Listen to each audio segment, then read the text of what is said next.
बंदी छोड़ सतगुरु रामपाल जी परमेश्वर जी की जय हो। परम पिता परमात्मा सारी सृष्टि के रचनहार कुल मालिक असंख्य ब्रह्मांडों के स्वामी जगत गुरु तीनों लोकों में प्रवेश करके सबका धारण पोषण करने वाले राजाधिराज आत्माधार नाथों के नाथ देवों के देव महादेव सर्वेश्वर महेश्वर मृत्युंजय अजरो अमर आदि अनादि सनातनी प्रभु जगत पिता जगदीश्वर श्री श्री 1008 की उपाधि के वास्तविक अधिकारी अकाल मूर्त शब्द स्वरूपी राम वासुदेव सर्वगतम ब्रह्म परम पूज्य प्रथम पूज्य परम संत परम पुरुष परम धनी परम दयालु सत्य कबीर हक्का कबीर अल्लाहु कबीर अल्लाहु अकबर बाखबर अल्लाह ताला जगत के तारणहार जगत के मुक्तिदाता जगत के जगन्नाथ हारे के सहारे हिंदुओं के राम मुसलमानों के अल्लाह सिखों के वाहिगुरु ईसाइयों के मसीह दया के सागर दया निधि करुणा के सागर करुणा निधि स्वयंभू परिभू संकट मोचन कष्ट हरण मंगल करण दुख भंजन अविगत कबीर निर्विकार निर्विषम परमात्मा अलय अलेख सतगुरु आदि अनादि सतगुरु असली मर्यादा पुरुषोत्तम असली राम असली कृष्ण असली घनश्याम असली मुरारी राजाओं के राजा महाराजाओं के महाराजा शहंशाहों के शहंशाह सम्राटों के सम्राट भगवानों के भगवान अल्लाहों के अल्लाह प्रभुओं के प्रभु मसीहाओं के मसीह सच्चे वाहिगुरु बाबाओं के बाबा पीरों के पीर सेठों के सेठ जगत सेठ सावड़सा सेठ सर्वगुण संपन्न अनंत कोटि कलाओं के स्वामी अनंत कोटि ब्रह्मांडों के नायक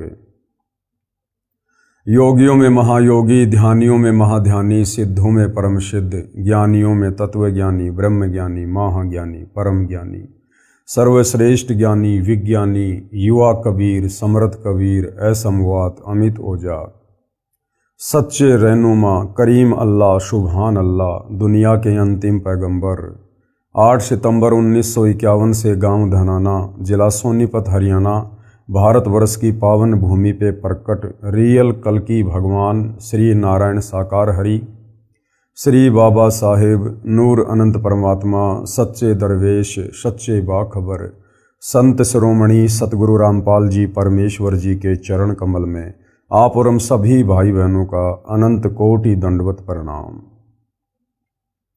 सत्साई भाई और बहनों, बहुत बड़ी दया बहुत बड़ी मेहर पूज्य गुरुदेव भगवान की परमेश्वर रामपाल जी की जिनके शुभ आशीर्वाद से विशेष आशीर्वाद से उन्हीं के सत्संगों के संग्रह के ऊपर बन चुकी पवित्र आध्यात्मिक पुस्तक कबीर बड़ा या कृष्ण इसके ऊपर वीडियो बनाने की श्रृंखला जारी है।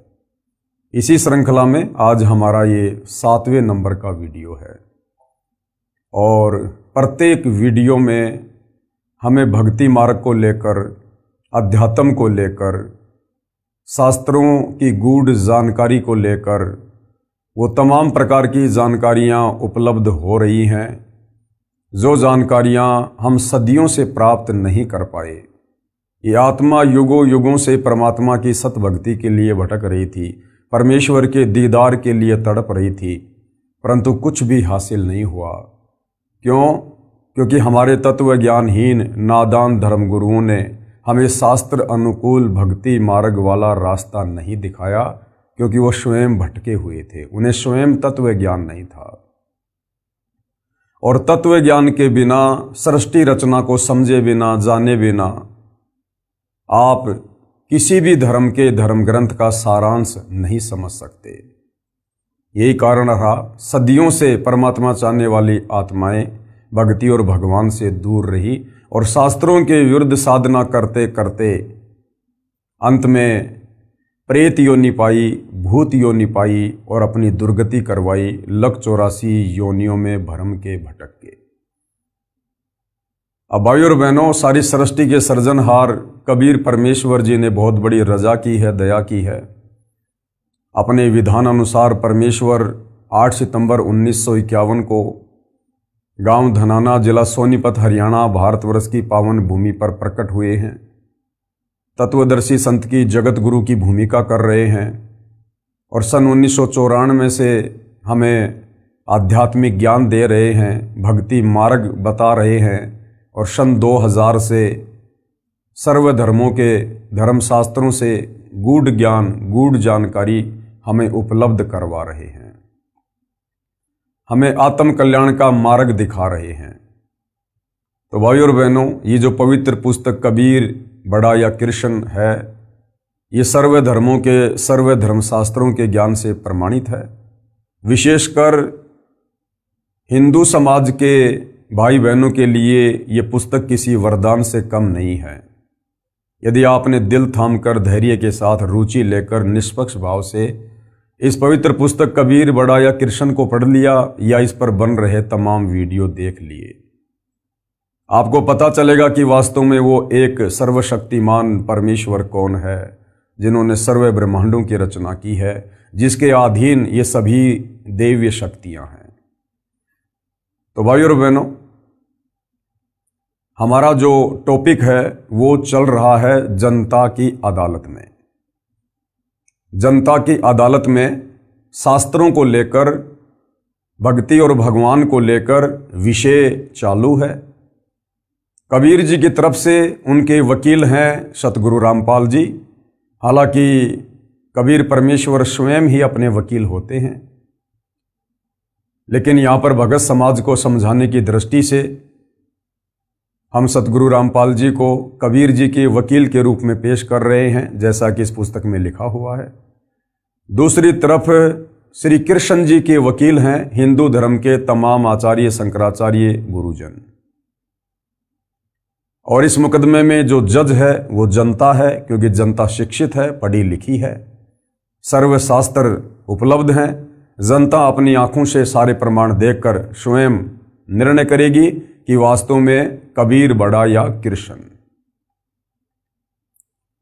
मुकदमा क्या है?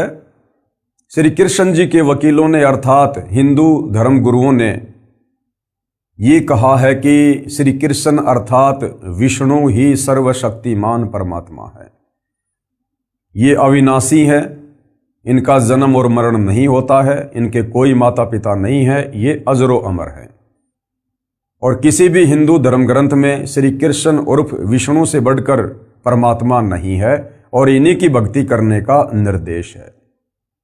दूसरी तरफ कबीर जी के वकील सतगुरु रामपाल जी का दावा है कि श्री कृष्ण जी के जितने भी वकील हैं, जितने भी धर्मगुरु हैं, ये सब झूठ बोल रहे हैं और समाज को भ्रमित कर रहे हैं। कबीर जी के वकील सतगुरु रामपाल जी का कहना है कि श्री कृष्ण अर्थात विष्णु अजरो अमर नहीं है, और किसी भी धर्मशास्त्र में श्री कृष्ण उर्फ विष्णु की पूजा करने का विधान नहीं है, ना वेदों में ना गीता में।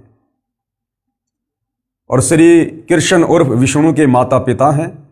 इनकी माता का नाम देवी दुर्गा है और इनके पिता का नाम काल ब्रह्म है। और ये तीन भाई हैं, ब्रह्मा, विष्णु, महेश। और महाभारत के युद्ध में गीता का ज्ञान श्री कृष्ण जी ने नहीं बोला, अपितु श्री कृष्ण जी के शरीर में प्रेत की भांति प्रवेश करके इस काल ब्रह्म ने गीता का ज्ञान दिया। और भाइयों और बहनों, हमने वीडियो नंबर 5 में देखा कि जनता की अदालत में, जनता के सामने कबीर जी के वकील सतगुरु रामपाल जी ने हिंदू धर्मशास्त्रों से ही प्रमाणित कर दिया कि वास्तव में श्री कृष्ण जी के वकील अर्थात तमाम हिंदू धर्म गुरु गलत हैं, इन्हें अपने शास्त्रों का भी ज्ञान नहीं है। और कबीर जी को सर्वश्रेष्ठ, सर्वशक्तिमान, सर्व ब्रह्मांडों के रचयिता साबित किया। साथ में वीडियो नंबर 6 में सतगुरु रामपाल जी ने बताया कि जितने भी हिंदू धर्मगुरु हैं जिन्होंने गीता जी का अनुवाद किया है, उन्होंने अनुवाद करने में भी त्रुटि की है, गफलत की है। गीता अध्याय 18 श्लोक 66 में एक वर्ज शब्द है जिसका अर्थ है जाना, किंतु सर्व गीता अनुवादकों ने उसका अर्थ किया है आना। उन्होंने अर्थ का अनर्थ किया है, गीता के श्लोक का भावार्थ ही बदल दिया है अपनी तत्व ज्ञानहीनता के चलते। आज भाइयों और बहनों, जनता की अदालत में ये 7वें नंबर का वीडियो है।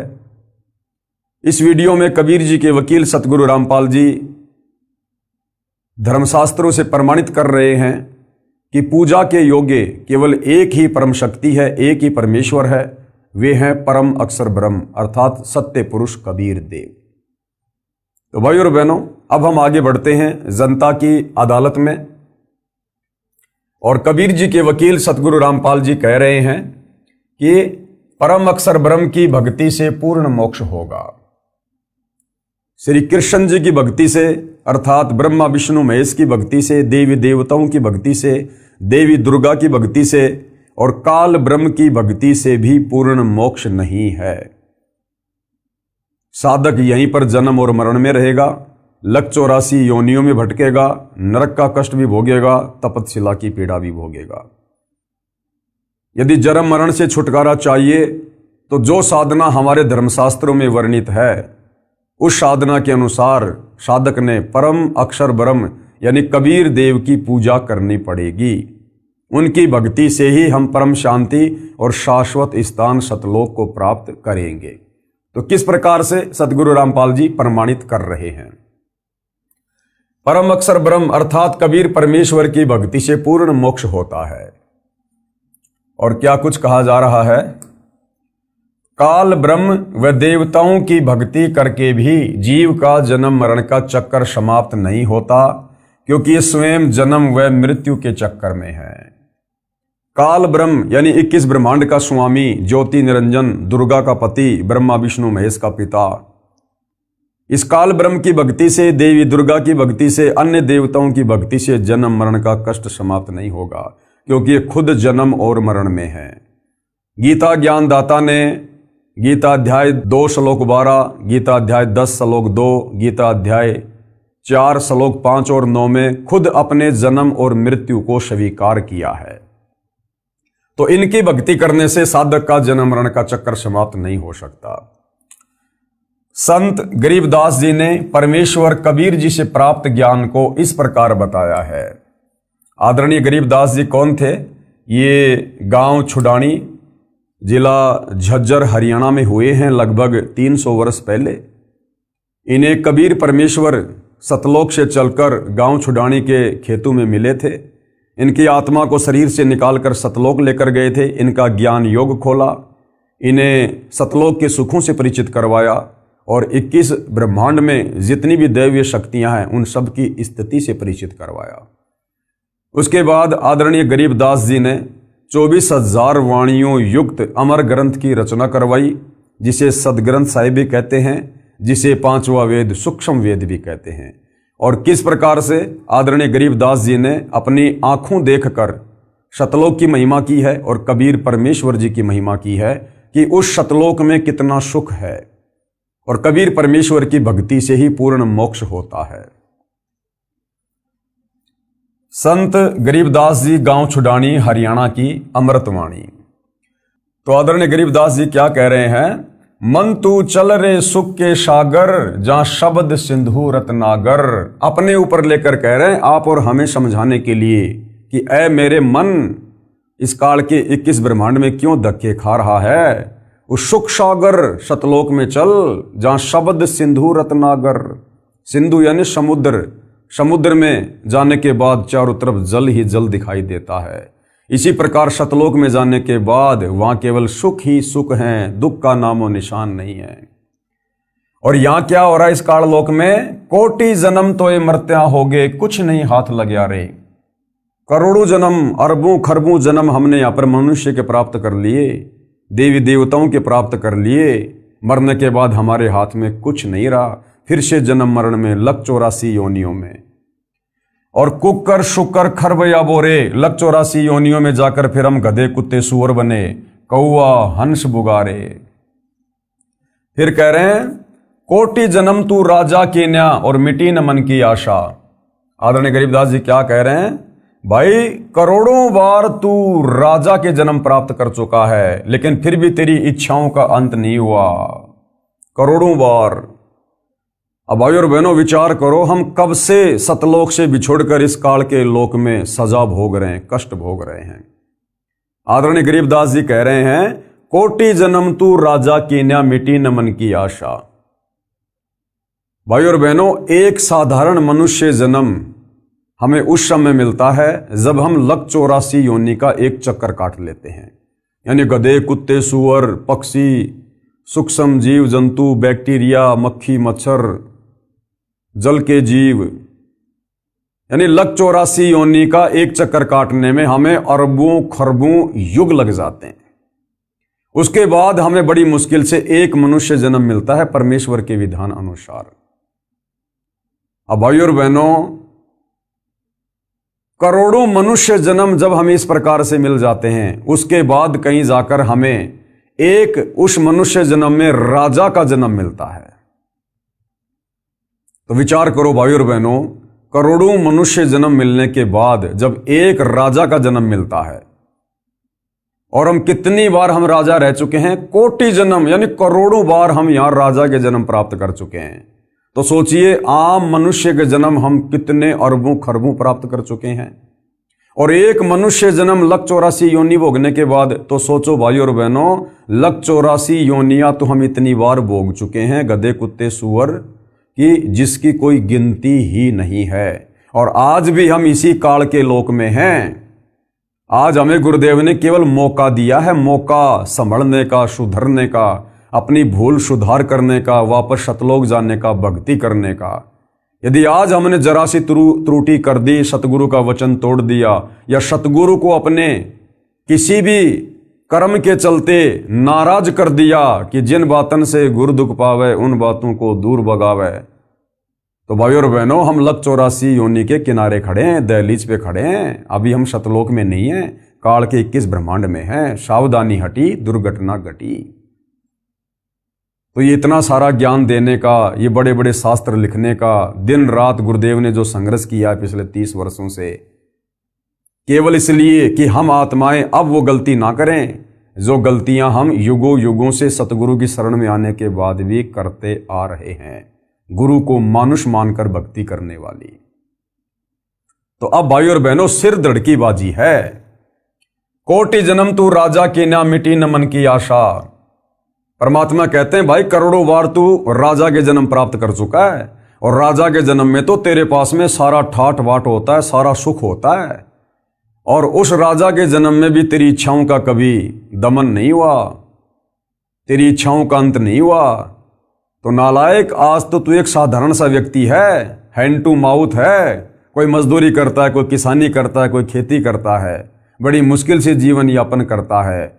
आज तू क्या प्राप्त कर लेगा? क्यों दिन रात माया की दौड़ में आगे से आगे भाग रहा है? अब तुझे सतगुरु मिल गया, अब तो बैठ के भक्ति कर ले।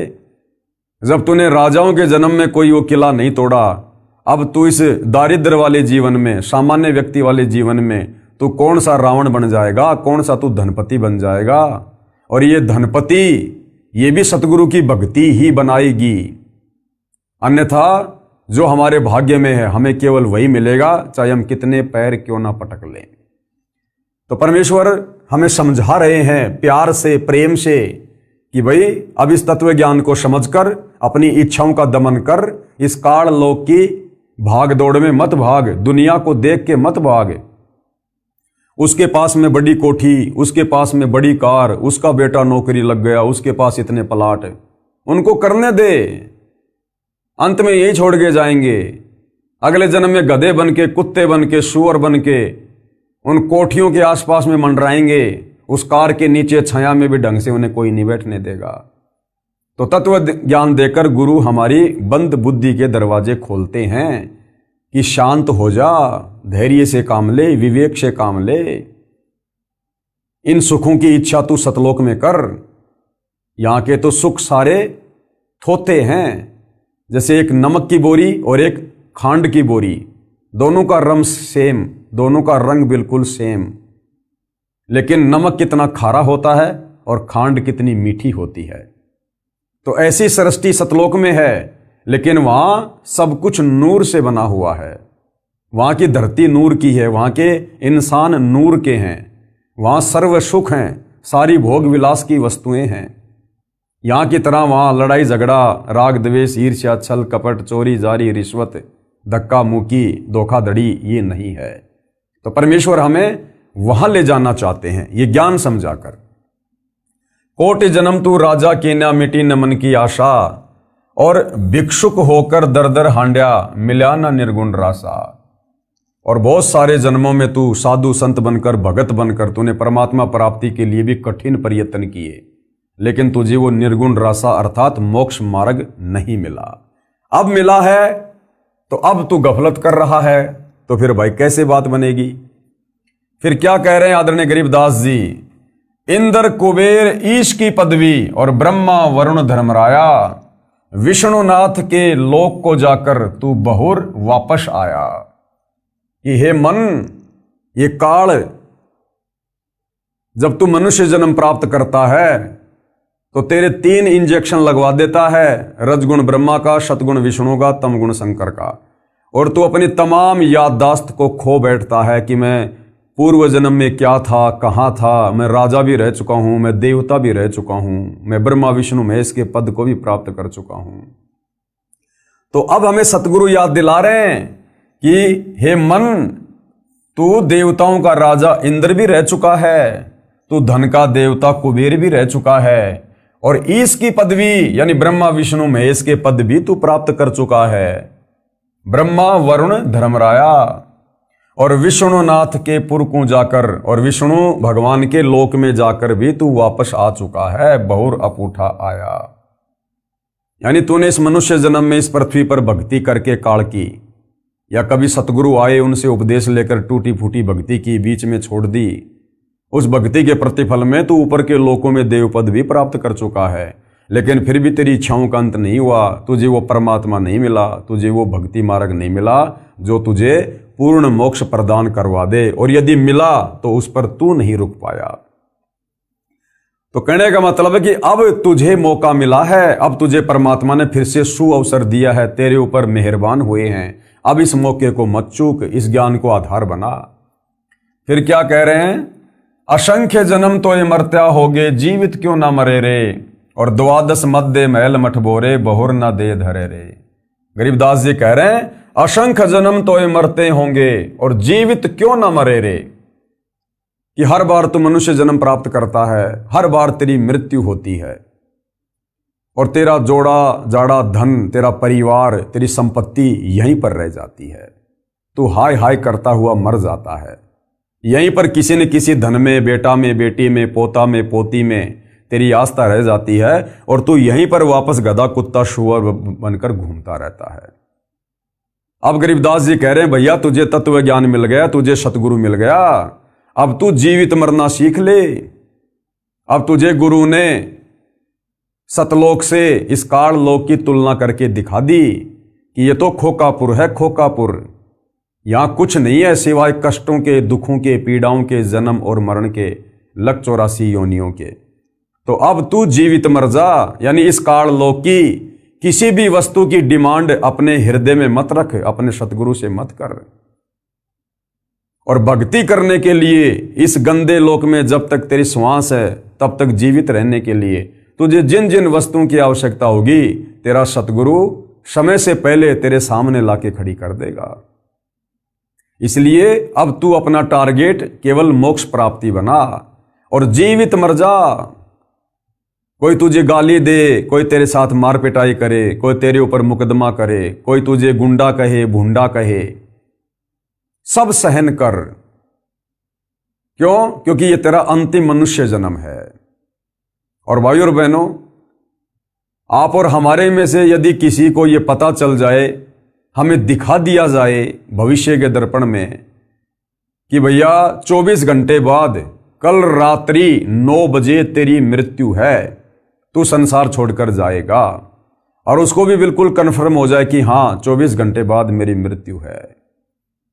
भाइयों और बहनों, उस व्यक्ति की स्थिति क्या होगी? उसे ना कोई यहां पर अपना मित्र दिखाई देगा, ना यहां उसे अपना कोई दुश्मन दिखाई देगा। पहले चाहे कोई उसका मित्र था, कोई दुश्मन था, लेकिन अब उसको पता चल गया कि 24 घंटे बाद तू संसार में नहीं रहेगा, तेरी मृत्यु है, तुझे सब कुछ छोड़ के जाना पड़ेगा। वो बिल्कुल ऐसा रहेगा उन्मना उन्मना, उदास हो जाएगा, निराश हो जाएगा, ना किसी से बात करने का जी करेगा, ना कुछ अच्छा खाना पीना खाने का जी करेगा। उसे पता है कि 24 घंटे बाद तेरी मृत्यु है। यहां की किसी भी वस्तु में उसकी इच्छा नहीं बनेगी। जैसे बुखार के रोगी को मीठी से मीठी वस्तु भी अच्छी नहीं लगती, इसी प्रकार संत हमें यही बताते हैं, यही समझाते हैं, हमें भविष्य का दर्शन करवाते हैं कि भाई ये काल का लोक है, ये तेरा घर नहीं है। तुम यहां पर सतलोक में अपने पिता से गद्दारी करके, धोखा करके, इस काल के ऊपर आसक्ति करके अपनी गलती से यहां आए हो, कष्ट भोग रहे हो, और अब तुम्हें वापस सतलोक चलना है। असंख्य युगों के बाद अब तेरा दाव लगा है, तुझे तत्वदर्शी संत मिला है। तो कहते हैं जिसको ये बात अच्छे से समझ में आ जाएगी तत्वदर्शी संत की, उसके बाद उसकी आस्था इस काल लोक की वस्तु में ऐसी रह जाएगी। यहां किसी भी वस्तु की वो डिमांड नहीं करेगा, इच्छा नहीं करेगा, वो केवल सतलोक चलने की ही तैयारी करेगा। तो कहते हैं असंग जन्म तोय मरत्या होगे, जीवित क्यों न मरे रे। और द्वादश मध्य महल मठबोरे, यानी 12वां द्वार पार करके जो अक्षर पुरुष का लोक है, उस अक्षर पुरुष के लोक को पार करने का जो द्वार है वो है 12वां द्वार। कहते हैं उसके बाद महल मठबोरे, यानी वो सतलोक है जहां जाने के बाद बहुर ना दे धरे रे। फिर तू कभी शरीर धारण नहीं करेगा ये 5 तत्व वाला, वहां तुझे नूरी शरीर मिलेगा, शब्द से तेरी उत्पत्ति होगी और सदा तू वहां पर ठाट बाट करेगा। फिर आगे क्या समझाया आदरणीय गरीबदास जी ने, दो जग बहिस्त सभी ते देखे राजपाट के रसिया, और 3 लोक से तिरपत नाई ये मन भोगी खसिया। कि हे मन, तू करोड़ों बार मनुष्य जन्म प्राप्त करके मृत्यु के बाद फिर तू नरक में भी गया, बहिस्त यानी स्वर्ग में भी गया, और राजपाट की रसिया, तूने राज्य भी भोगा, और 3 लोक से तिरपत नाई ये मन भोगी खसिया। और यदि तुझे 3 लोकों का राज दे दिया जाए तो भी तत्व ज्ञान के अभाव में तेरी इच्छा पूर्ति नहीं हो सकती है, तुझे और अधिक प्राप्त करने की चाहत बनी रहेगी कि और किसी लोक के ऊपर अपना स्वामित्व कायम करूं। तो परमात्मा कहते हैं यदि इस मन की इच्छाओं को शांत करना है तो तत्वदर्शी संत से उपदेश लेकर भक्ति कर।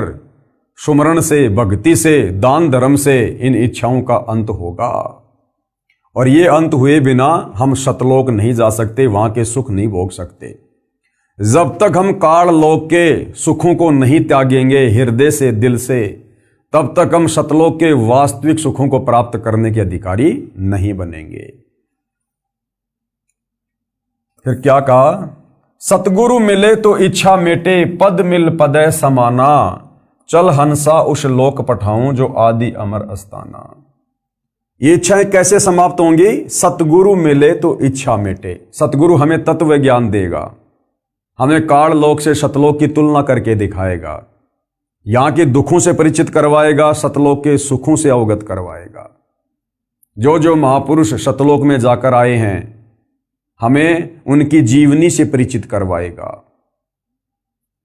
और तत्व ज्ञान सुनकर सतगुरु के द्वारा दी गई भक्ति करके, भक्ति की शक्ति से और ज्ञान से इस काल लोक से हमारी इच्छाएं हटेंगी, सतलोक में हमारी सुरती लगेगी। तो सतगुरु मिलेगा तो काल लोक की इच्छाओं से हमारे मन को हटाएगा, और पद मिल पद समाना, और सतगुरु हमें जो भक्ति की जो वो पद्धति देगा, वे ऑफ वर्शिप बताएगा। जब उस भक्ति को हम मन लगाकर करेंगे, मर्यादा में रहकर करेंगे, तो पद मिल पदे समाना, यानी हम उस अमर पद में समा जाएंगे, उस परम पद में चले जाएंगे, सतलोक में चले जाएंगे, वास्तविक उस धाम में चले जाएंगे। चल हंसा उस लोक पठाऊं जो आदि अमर अस्ताना, वो अविनाशी लोक है, वो कभी विनाश में नहीं आता, सदा रहने वाला है, सतलोक। फिर क्या बताया वहां पर कितने सुख हैं भाई? 4 मुक्ति जहां चंपी करती माया हो रही दासी, और दास गरीब अभय पद पर से मिलय राम अविनाशी। वहां क्या होगा? 4 मुक्ति जहां चंपी करती, चंपी करना होता है जैसे पैरों को चंपी करना, दबाना हल्के हल्के, उसको कहते हैं चंपी करना। तो आदरणीय गरीबदास जी जिन्होंने आंखों सतलोक को देखा, तो क्या महिमा वर्णन कर रहे हैं वहां के सुखों की, कि 4 मुक्ति तो वहां पर तुम्हारी चंपी करती है, तुम्हारी नौकरानी है। 4 मुक्ति जो यहां पर ब्रह्मा विष्णु महेश को प्राप्त है, अर्थ धर्म काम मोक्ष, कहते हैं 4 मुक्तियां तो वहां पर तेरी नौकरानी, तेरे चरणों में तेरी दासी बन के रहेगी, उनकी तरफ तो तू झांकेगा भी नहीं। ऊपर इतने सुख हैं वहां पर। यहां ब्रह्मा विष्णु महेश को जो सुख प्राप्त हैं, जो सिद्धियां रिद्धियां प्राप्त हैं, सतलोक में तो तेरे चरणों में पड़ी रहेंगी, उनकी तरफ तो तू देखेगा भी नहीं। वहां इतने ठाट बाट हैं, इतने सुख हैं। अरे जिसके बाप ने अपने बेटे को एरोप्लेन लाके दे दी, वो साइकिल की तरफ देखता भी नहीं। तो सतलोक के सुखों की तुलना में इस काल लोक के ये ब्रह्मा विष्णु महेश को जो 4 मुक्तियां प्राप्त हैं, ये तो साइकिल के समान है, साइकिल के समान। 4 मुक्ति जहां चंपी करती माया होरी दासी, और दास गरीब अभय पद पर से। गरीब दास जी कह रहे हैं तुम उस अभय पद को, जहां जाने के बाद कोई डर नहीं, कोई भय नहीं, तुम उसको प्राप्त हो जाओगे। और फिर क्या होगा? मिले राम अविनाशी, और तुम्हें वहां पर फिर वो अविनाशी कबीर परमेश्वर मिलेगा। हालांकि आज भी धरती पर कबीर परमेश्वर ही हैं सतगुरु रामपाल जी के रूप में, लेकिन वहां हमें उनके वास्तविक दीदार होंगे, उनके नूरी शरीर के दीदार होंगे। तो कहते हैं फिर तुझे वहां पर वो अविनाशी परमात्मा मिलेगा। सूक्ष्म वेद की वाणी का सरलार्थ है, आत्मा अपने साथी मन को अमर लोक के सुख तथा इस काल ब्रह्म के लोक के दुख को बताकर सुख के सागर रूपी अमर लोक यानी सतलोक में चलने के लिए प्रेरित कर रही है। काल ब्रह्म के लोक यानी किस ब्रह्मांडों में रहने वाले प्राणी को क्या क्या कष्ट होते हैं, पहले ये जानकारी बताई है और कहा है कि काल ब्रह्म के लोक का अटल विधान है कि जो जन्मता है उसकी मृत्यु निश्चित है, और जो मर जाता है उसका जन्म निश्चित है। कोटि जन्म तो ही मरते होंगे, जीवित क्यों ना मरे रे। इसका प्रमाण गीता जी में देखिएगा। और ये सारी बातें भाइयों और बहनों भूल मत जाना। जनता की कोर्ट में कबीर परमेश्वर जी के वकील सतगुरु रामपाल जी इन शास्त्रों का हवाला देकर, 5वें वेद सूक्ष्म वेद की वाणियों का हवाला देकर श्री कृष्ण जी के वकीलों के सामने सबको बता रहे हैं, सबको दिखा रहे हैं कि परम अक्षर ब्रह्म यानी कबीर देव की भक्ति से पूर्ण मोक्ष होता है, और सतलोक में ही असल में वास्तव में सुख है। श्रीमद् भगवत गीता अध्याय 2 श्लोक 22 में इस प्रकार कहा है। क्या कहा है? कि जैसे मनुष्य पुराने वस्त्रों को त्याग कर दूसरे नए वस्त्र ग्रहण करता है, वैसे ही जीव आत्मा पुराने शरीर को त्याग कर दूसरे नए शरीरों को प्राप्त करता है। गीता अध्याय 2 श्लोक 27 में क्या कहा है? क्योंकि जन्मे हुए की मृत्यु निश्चित है, यानी इस काल के लोक में जो जन्म लेता है उसकी मृत्यु निश्चित है, और मरे हुए का जन्म निश्चित है, और जो मर गया उसके बाद किसी अन्य योनि में, चाहे गधा, कुत्ता, सुअर, देवता या मनुष्य, फिर उसका जन्म निश्चित है। अर्थात जन्म और मरण 21 ब्रह्मांड का अटल नियम है।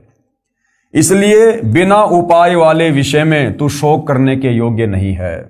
इसलिए कह रहा कि अगर तेरे पास में सतलोक वाली भक्ति नहीं है, अगर तेरे पास में मोक्ष प्राप्ति वाला मार्ग नहीं है, तो अर्जुन दुख करने की कोई आवश्यकता नहीं है। चाहे कितना दुखी हो ले, कितना शोक कर ले, तू रहेगा यही जन्म और मरण में, जब तक तेरे पास में विकल्प नहीं है शास्त्र अनुकूल साधना का। श्रीमद् भगवत गीता शास्त्र से स्पष्ट हुआ कि काल ब्रह्म के लोक का अटल नियम है कि जन्म तथा मृत्यु सदा बने रहेंगे।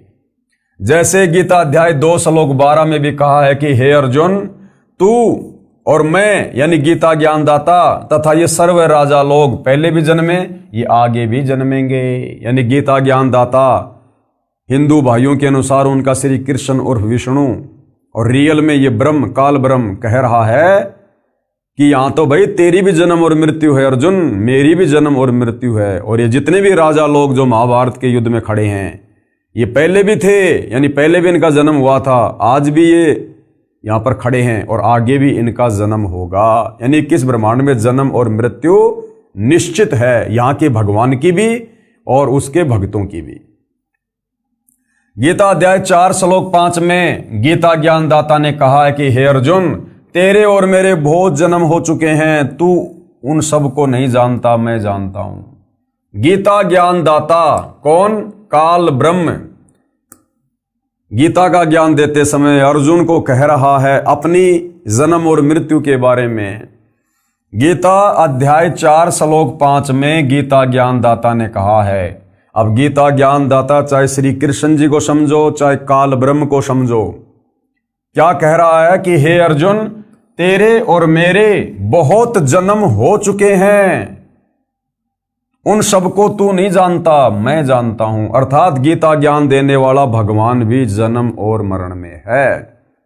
जब गीता का ज्ञान देने वाला हिंदुओं का सर्वश्रेष्ठ भगवान कृष्ण और विष्णु ही जन्म और मरण में है, तो भला फिर इनकी पूजा करके, इनकी भक्ति करके आप और हमारा जन्म मरण का कष्ट कैसे समाप्त हो सकता है?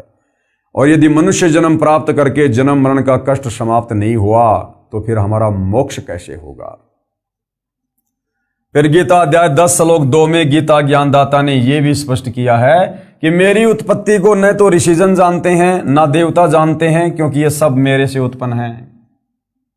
अब बाप की उत्पत्ति को, बाप के जन्म को, बाप की डेट ऑफ बर्थ को बेटा या बेटी नहीं बता सकते, वो तो दादा बताता है, दादा। तो कबीर परमेश्वर जी ने समय समय पर इस पृथ्वी पर आकर अपनी कबीर वाणी में, अमृत वाणी में ये सारा रहस्य उजागर किया है, जो आज पुनः धरती पर प्रकट होकर सतगुरु रामपाल जी के रूप में इन धर्मशास्त्रों को खोल खोल कर हमें बता रहे हैं। तो भाई और बहनों, विश्वास हो जाना चाहिए। ये जनता की कोर्ट में मामला चल रहा है और आपको अध्याय और श्लोक बता बता के, शास्त्रों का हवाला दे दे के समझाया जा रहा है। अब भी यदि हमारी आंख नहीं खुलती है हिंदू समाज की, तो धिक्कार है फिर ये मनुष्य जन्म प्राप्त। इसलिए गीता अध्याय 8 श्लोक 15 में कहा है, माम उपेते पुनर्जन्म दुखालयम आशश्वतम न आपनुवंती महात्मान संसिद्धिम परमाम गता। क्या कह रहा है? अनुवाद, गीता ज्ञानदाता ने कहा है कि माम यानी मुझे प्राप्त होकर तो दुखों के घर व नाशवान संसार में पुनर्जन्म है, कि मुझ काल ब्रह्म की अगर तुम भक्ति करोगे, जो चारों वेद और गीता में है, केवल मेरा एक ओम मंत्र है, अगर मेरी भक्ति करोगे, जो 21 ब्रह्मांड का स्वामी है, ब्रह्मा विष्णु महेश का पिता है, तो कह रहा है कि यहीं पर काल लोक में, इस दुखालय में, दुख के घर में यूं ही जन्म और मृत्यु में कष्ट भोगते रहोगे। गीता ज्ञानदाता ने कहा है कि मुझे प्राप्त होकर तो दुखों के घर व नाशवान संसार में पुनर्जन्म है। महात्मा जन जो परम सिद्धि को प्राप्त हो गए हैं, पुनर्जन्म को प्राप्त नहीं होते। अब परम सिद्धि को प्राप्त कौन होगा? जो तत्वदर्शी संत की शरण में आ जाएगा। विशेष पाठक जनों से निवेदन है कि मुझ लेखक सतगुरु रामपाल जी से पहले सभी अनुवादकों ने, यानी गीता जी के अनुवादकर्ताओं ने, इस श्लोक का गलत अनुवाद किया है, क्योंकि तत्व ज्ञान तो इनको था नहीं, और तत्व ज्ञान के बिना आप किसी भी धर्मशास्त्र का यथार्थ अनुवाद नहीं कर सकते, क्योंकि पवित्र गीता जी तो वैसे भी चारों वेदों का सार है, ये तो कोड वर्ड में है। गीता ज्ञानदाता ने कहा है कि मुझे प्राप्त होकर पुनर्जन्म को प्राप्त नहीं होते। ऐसा नहीं कहा उसने कि मुझे प्राप्त होकर अर्जुन फिर तुम पुनर्जन्म को प्राप्त नहीं होगे।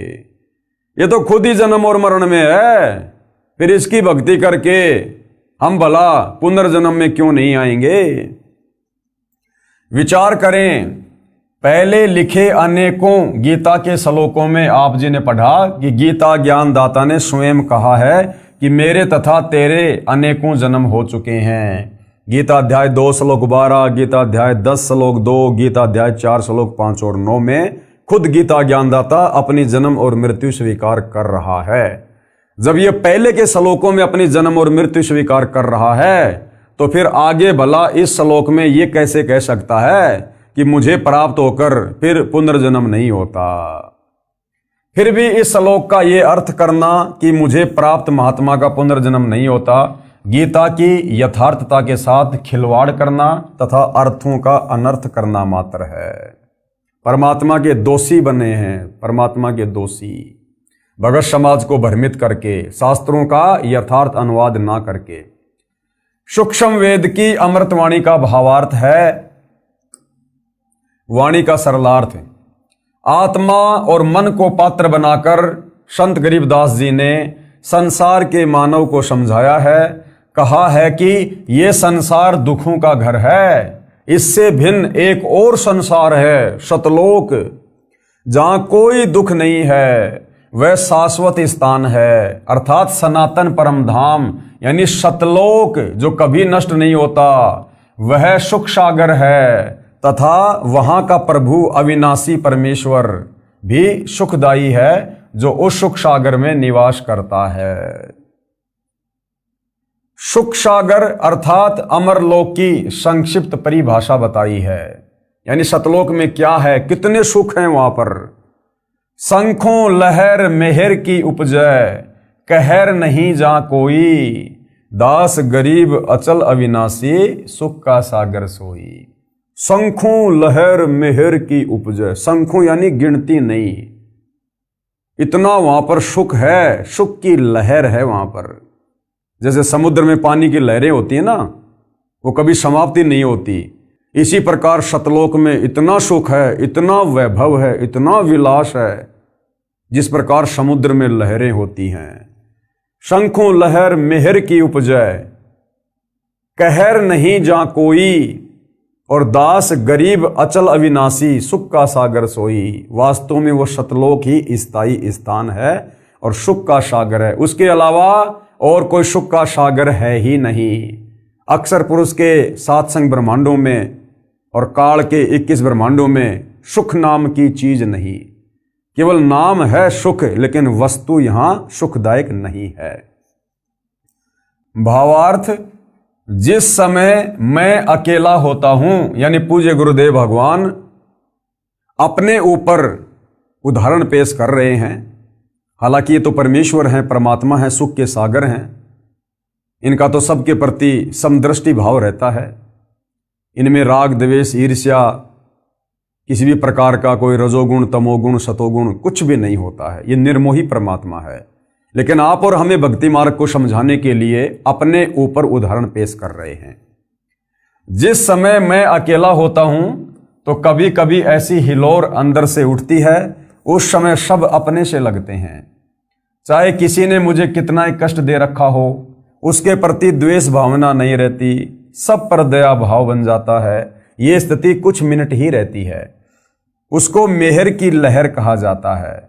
सतलोक अर्थात सनातन परम धाम में जाने के पश्चात प्रत्येक प्राणी को इतना आनंद आता है, वहां पर ऐसी असंख्यों लहरें आत्मा में उठती रहती है, क्योंकि वहां कोई राग द्वेष नहीं है, कोई लड़ाई झगड़ा नहीं, कोई मन मुटाव नहीं, किसी चीज का वहां पर कोई अभाव नहीं।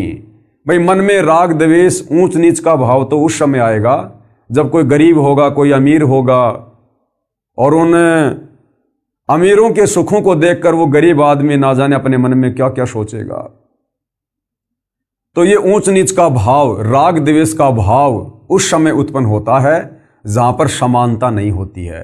तो सतलोक में तो कबीर परमेश्वर जी ने सबको एक जैसा सुख दे रखा है, सबको एक जैसी वस्तुएं उपलब्ध करवा रखी हैं, किसी के घर में किसी प्रकार की कोई कमी नहीं है। तो वहां पर एक दूसरे के प्रति राग द्वेष उपजता ही नहीं है। जब वह लहर मेरी आत्मा से हट जाती है तो वही दुखमय स्थिति प्रारंभ हो जाती है। उसने ऐसा क्यों कहा, वह व्यक्ति अच्छा नहीं है, वो हानि हो गई, ये हो गया, वो हो गया, ये कहर यानी दुख की लहर कही जाती है। अब ये भाव सतगुरु रामपाल जी में उत्पन्न नहीं होते, क्योंकि ये तो परमेश्वर हैं। हम इंसानों की स्थिति बता रहे हैं अपने ऊपर लेकर, कि कभी कभार थोड़ी बहुत देर के लिए हमारे मन में वो लहर की मेहर उठती है, हमें दुश्मन भी मित्र नजर आता है, लेकिन होता है थोड़े समय के लिए। उसके बाद फिर से हमारे दिलो दिमाग में, हमारे मन में वही बकवाद, वही खरपतवार, कभी रजोगुण, कभी शतोगुण, कभी तमोगुण। उसने उधार ले रखा है, अभी तक दिया नहीं है, कल जाऊंगा, नहीं देगा तो ये कर दूंगा, वो कर दूंगा, या हमारे से कोई पैसा मांगने आया है, हमारे पास में पैसा नहीं है, झूठ बोलते रहते हैं, छुपते रहते हैं, यानी बहुत तरह की बातें। ये हम जीवों की स्थिति गुरुदेव अपने ऊपर लेकर हमें समझा रहे हैं कि यहाँ पर तो दुख ही दुख हैं। यहाँ पर तो कभी एक आध बार कोई वो लहर की मेहर आती है, मेहर की लहर, अन्यथा यहाँ तो कहर ही कहर है, कहर ही कहर है। और सतलोक में सदा वहां पर मेहर की लहर उठती रहती है, अनवरत, कंटिन्यू, इतना सुख है वहां पर। कहने का मतलब है भाई और बहनों, सतलोक के सुखों के विषय में बताकर इस काल लोक से गुरुदेव हमारी वृत्ति को हटाना चाह रहे हैं। उस सतलोक में असंख्य लहर मेहर यानी दया की उठती हैं, वहां कोई कहर यानी भयंकर दुख नहीं है। वैसे तो सतलोक में कोई दुख नहीं है, कहर का अर्थ है भयंकर कष्ट होता है। जैसे एक गांव में आपसी रंजिश के चलते विरोधियों ने दूसरे पक्ष के एक परिवार के 3 सदस्यों की हत्या कर दी, वहीं पर भूकंप के कारण हजारों व्यक्ति मर जाते हैं, उसे कहते हैं कहर टूट पड़ा या कहर कर दिया। ऊपर लिखी वाणी में सुख सागर की परिभाषा संक्षिप्त में बताई है, यानी सतलोक के सुखों का वर्णन किया नहीं जा सकता, ये जिव्या से बोलकर नहीं बताया जा सकता, इतने सुख हैं वहां पर। तो गुरुदेव कह रहे हैं आप लोगों को आंशिक जानकारी दे रहे हैं। कहा है कि वह अमर लोक अचल अविनाशी अर्थात कभी चलायमान नहीं है, वहां कभी भी कोई प्रलय नहीं आती है। जैसे 21 ब्रह्मांड ये नष्ट होता है जब प्रलय आती है, अक्षर पुरुष के सात्संग ब्रह्मांड भी समय आने पर उत्पत्ति और प्रलय में आते हैं, नष्ट होते हैं। लेकिन सतलोक वहां कभी कोई प्रलय नहीं आती है, वहां कोई भूकंप नहीं, कोई आंधी नहीं, कोई ओलावृष्टि नहीं, किसी चीज का कोई अभाव नहीं। वो अचल अविनाशी है, सदा रहने वाला अजरो अमर स्थान है। सतलोक कभी ध्वस्त नहीं होता तथा वहां रहने वाला परमेश्वर अविनाशी है। और सतलोक में रहने वाला कबीर भगवान भी अविनाशी है, इस काल की तरह नाशवान नहीं है, अक्षर पुरुष की तरह जन्म और मृत्यु में नहीं है, वो अविनाशी परमेश्वर है। और जब हम सतलोक चले जाएंगे तो हम आत्माएं भी अविनाशी पद को प्राप्त होंगी, हम भी फिर कभी मृत्यु में नहीं आएंगे। तथा वहां रहने वाला परमेश्वर अविनाशी है। वह स्थान तथा परमेश्वर सुख का समुद्र है। जैसे समुद्री जहाज बंदरगाह के किनारे से 100 या 200 किलोमीटर दूर चला जाता है तो जहाज के यात्रियों को जल अर्थात समुद्र के अतिरिक्त कुछ भी दिखाई नहीं देता, सब और जल ही जल नजर आता है। इसी प्रकार सतलोक में सुख के अतिरिक्त कुछ भी नहीं है, अर्थात वहां कोई दुख किसी भी प्रकार का नहीं है। तो भाई और बहनों, इतना सुंदर लोक, इतना अच्छा लोक, जिसको हम नालायक अपनी नालायकी के चलते इस काल बलि के चक्कर में आकर छोड़कर आ गए हैं और यहाँ पर हम कहर पे कहर भोग रहे हैं। अब फिर से आप और हमारे ऊपर रजा हुई है, दया हुई है, दीन दयाल परमात्मा सतलोक से चलकर संत रूप में आए हैं। तो भाई और बहनों, अब हमने इस शु अवसर को हाथ से गंवाना नहीं है। अब पूर्व में लिखी वाणी का सरलार्थ किया जाता है। मन तू चल रे सुख के सागर, जहां शब्द सिंधु रत्नागर, कोटि जन्म तोए भरमत होगे, कुछ नहीं हाथ लग्या रे, कुकर शुकर खरबया बोरे, कौआ हंस बुगारे। क्या अनुवाद किया गुरुदेव ने? परमेश्वर कबीर जी ने अपनी अच्छी आत्मा संत गरीबदास जी को सूक्ष्म वेद समझाया। उसको संत गरीबदास जी गांव छुडानी जिला झज्जर हरियाणा प्रांत वाले ने आत्मा तथा मन को पात्र बनाकर विश्व के मानव को काल ब्रह्म के लोक का कष्ट तथा सतलोक का सुख बताकर उस परम धाम सतलोक में चलने के लिए सत्य साधना जो शास्त्रोक्त है यानी शास्त्रों के अनुसार है उसको करने की प्रेरणा की है। मन तू चल रे सुख के सागर अर्थात हे मन तू चल रे सुख के सागर अर्थात हे मन तू सनातन परम धाम में चल। शब्द को अविनाशी अर्थ दिया है क्योंकि शब्द नष्ट नहीं होता, इसलिए शब्द का अर्थ अविनाशीपन से है कि वह स्थान अमरत्व का सिंधु अर्थात सागर है और मोक्ष रूपी रतन का आगार अर्थात खान है। इस काल ब्रह्म के लोक में आप जी ने भक्ति भी की, परंतु शास्त्र अनुकूल साधना बताने वाले तत्वदर्शी संत न मिलने के कारण आप करोड़ों जन्मों से भटक रहे हैं। कोटि जन्म तो ये भ्रमित होगे, कुछ ने हाथ लग्या रे। करोड़ों अरबों रुपए संग्रह करने में पूरा जीवन लगा देते हो, अचानक मृत्यु हो जाती है। वह जोड़ा हुआ धन जो आपके पूर्व के संस्कारों से प्राप्त हुआ था उसे छोड़कर संसार से चला गया। उस धन के संग्रह करने में जो पाप किए वे आप जी के साथ गए। आप जी ने उस मानव जीवन में तत्वदर्शी संत से दीक्षा लेकर शास्त्र विधि अनुसार भक्ति की साधना नहीं की। जिस कारण से आपको कुछ हाथ नहीं आया। पूर्व के पुण्यों के बदले धन ले लिया, यानी पहले किसी मनुष्य जन्म में हमने जैसी भक्ति साधना दान धर्म किया उसका प्रतिफल हमें अगले मनुष्य जन्म में मिल गया, लेकिन उसको भी अंत में हम मृत्यु के बाद यहीं पर छोड़ के चले जाते हैं खाली हाथ। वो धन यहीं रह गया, आपको कुछ भी नहीं मिला। आपको मिले धन संग्रह तथा भक्ति शास्त्र अनुकूल न करने के पाप। क्या मिला हमारे को? आपको मिले धन संग्रह तथा भक्ति शास्त्र अनुकूल न करने के पाप, यानी हमने धन को संग्रह करने में। अब भाई और बहनों, एक राजा होता है, अब राजा धन संग्रह करने में कितना पाप करता है। दूसरे राजा के ऊपर चढ़ाई कर देता है, लाखों हजारों सैनिकों को मरवा देता है, केवल धन प्राप्ति के लिए, राज्य प्राप्ति के लिए, जमीन प्राप्ति के लिए।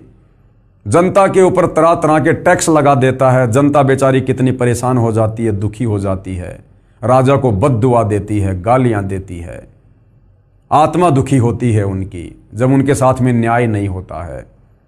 तो धन जमा करने में हमने जो पाप कमाए वो पाप मृत्यु के बाद हमारे साथ जाते हैं। और साथ में मनुष्य जन्म प्राप्त करके, जो मनुष्य जन्म शास्त्र अनुकूल साधना करके मोक्ष प्राप्ति के लिए मिला था, लेकिन तत्वदर्शी संत ना मिलने के चलते, शास्त्रों के विरुद्ध परंपरागत साधना करने के चलते जो हमने पाप किए, क्योंकि शास्त्र अनुकूल साधना सबसे बड़ा अपराध है।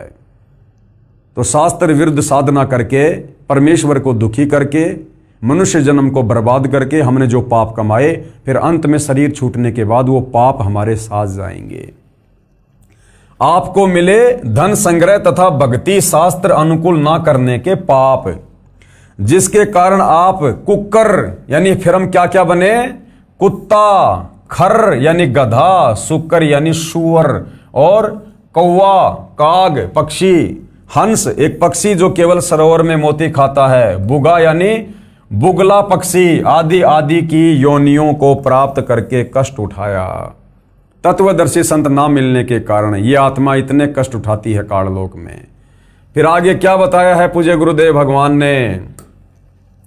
कोटि जन्म तू राजा कीन्या, मिटी न मन की आशा, और भिक्षुक होकर दर दर हांड्या, मिला न निर्गुण रासा। फिर क्या कष्ट उठाए हमने यहां पर काल के लोक में? सरलार्थ, हे मानव, आप जी ने काल ब्रह्म की कठिन से कठिन साधना की, वेदों को पढ़ा, वेदों को पढ़ के हमने निष्कर्ष निकाल लिया कि ये जो ओम नाम है ये ब्रह्म का है, यही परमात्मा, यही परमेश्वर है। था वो काल, उसकी प्राप्ति के लिए, मोक्ष के लिए ना जाने हमने कैसी कैसी कठिन साधनाएं की, घर छोड़ दिया, संपत्ति छोड़ दी, तत्व ज्ञान के अभाव में जंगलों में चले गए, गुफाओं में चले गए। हमने अपने शरीर की भी परवाह नहीं की, अपने शरीर को हमने एक जगह बैठकर तप करके नष्ट कर दिया, हमने उसको गला दिया, मिट्टी बन गया हमारा शरीर।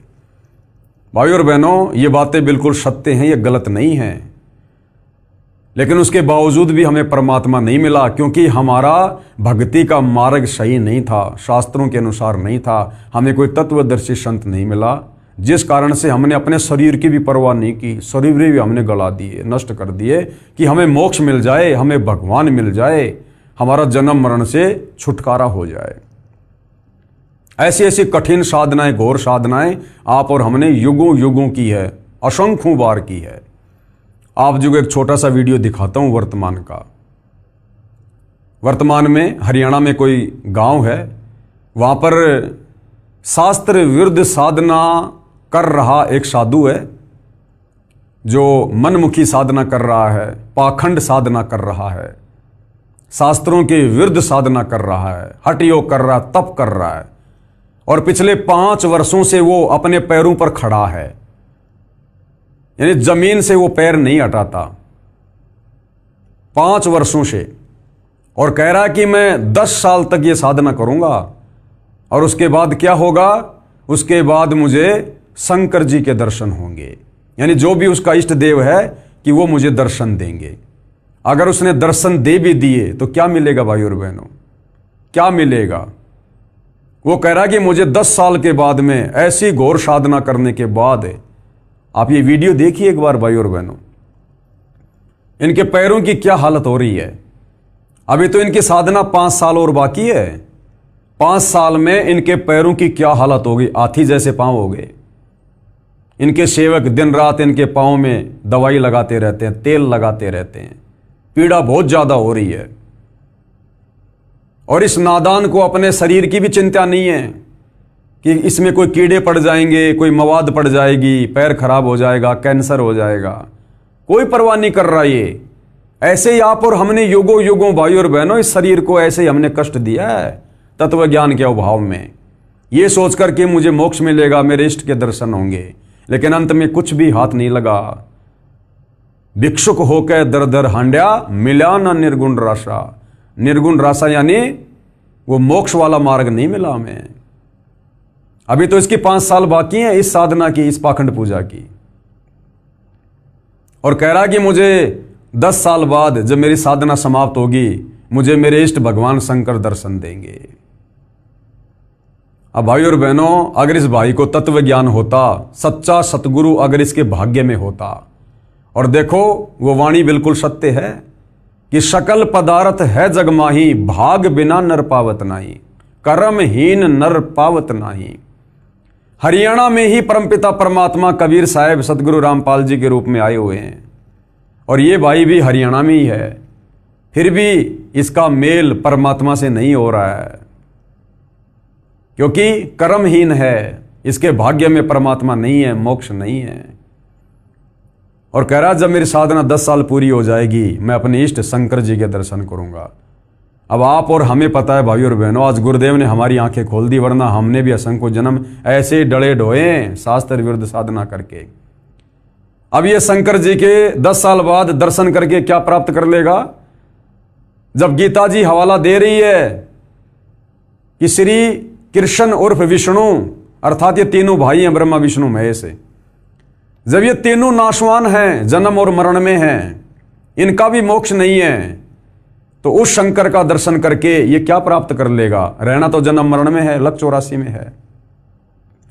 और अगर इसको तत्वदर्शी संत मिला होता तो इसको ज्ञान होता कि मैं तो केवल 10 साल ऐसी कठिन साधना करके जो शास्त्रों के विरुद्ध है, केवल शंकर जी के दर्शन ही मात्र कर पाऊंगा। अरे शंकर जी की धर्म पत्नी पार्वती, वो तो सदा उसके दर्शन किया करती थी, उसकी अर्धांगिनी थी, उसके साथ रहा करती थी। वो भी हर बार जन्म रही थी, मर रही थी, उसका भी मोक्ष नहीं हो रहा था। 108वें जन्म में नारद जी ने आकर उसको बताया कि शंकर जी के गले में जो रुंड माला है ना, ये तेरे शीश हैं, तेरे मरने के बाद ये तेरे से इतना प्रेम करते हैं, मरने के बाद, और ये तेरा रुंड काटकर धागे में डालकर और अपनी माला बनाकर गले में पहनते हैं। तो पार्वती ने कहा कि ये क्या चक्कर है। तो नारद ने कहा कि माताजी तेरा मोक्ष नहीं हुआ, तुझे वो अमर मंत्र प्राप्त नहीं है, जिस अमर मंत्र को प्राप्त करके तेरी उम्र भी शंकर जी के जितनी हो जाएगी। यानी तू उस समय तक नहीं मरेगी जब तक भगवान शंकर नहीं मरेंगे। मरना अंत में दोनों को है। तो अगर इस भाई को अगर वास्तव में तत्व ज्ञान होता, सच्चे सतगुरु की शरण में होता, तो ये शास्त्र विरुद्ध साधना नहीं करता, अपने शरीर को बेवजह ये कष्ट नहीं देता। क्या करेगा 10 साल बाद में शंकर जी के 2-4 सेकंड के लिए दर्शन करके। अरे शंकर जी के दर्शन करने उनकी फोटो में कर लो। तो देख लो भाई और बहनों, आप और हमारे ऊपर पूज्य गुरुदेव भगवान ने कितनी बड़ी असीम रजा की है। हमें परमेश्वर ने किस प्रकार से भक्ति और भगवान के नाम पर भ्रम ने भटकने से बचा लिया। तो ऐसे भाई और बहनों, आप और हमने अनंत बार इस परमात्मा की प्राप्ति के लिए शास्त्र विरुद्ध साधना करके इसी प्रकार अपने शरीर को कष्ट दिया है, नष्ट कर दिया। अपने शरीर की भी हमने परवाह नहीं की, लेकिन हमें परमात्मा के दर्शन तक नहीं हुए। और आज साक्षात वो परमात्मा सशरीर धरती पर प्रकट है। आज भी यदि हम मौका चूक जाएंगे, उनको ना पहचान कर, उनको परमेश्वर ना मानकर अगर हमने गफलत कर दी, उनके द्वारा दी गई भक्ति साधना में कोई त्रुटि कर दी, मर्यादाओं में कोई त्रुटि कर दी, भक्ति भाव में कोई त्रुटि कर दी, और यदि हमारे किसी भी कर्म और क्रिया से यदि गुरुदेव भगवान नाराज हो गए, फिर हम इसी प्रकार से जन्म और मरण में और ये कष्ट भोगेंगे। तो आज हमने इस मौके को चूकना नहीं है। तो क्या कहा जा रहा कि हे मानव, आप जिन्हें काल ब्रह्म की कठिन से कठिन साधना की, घर त्याग कर जंगल में निवास किया, फिर भिक्षा प्राप्ति के लिए गांव व नगर में घर घर के द्वार पर हंड्या अर्थात घूमा।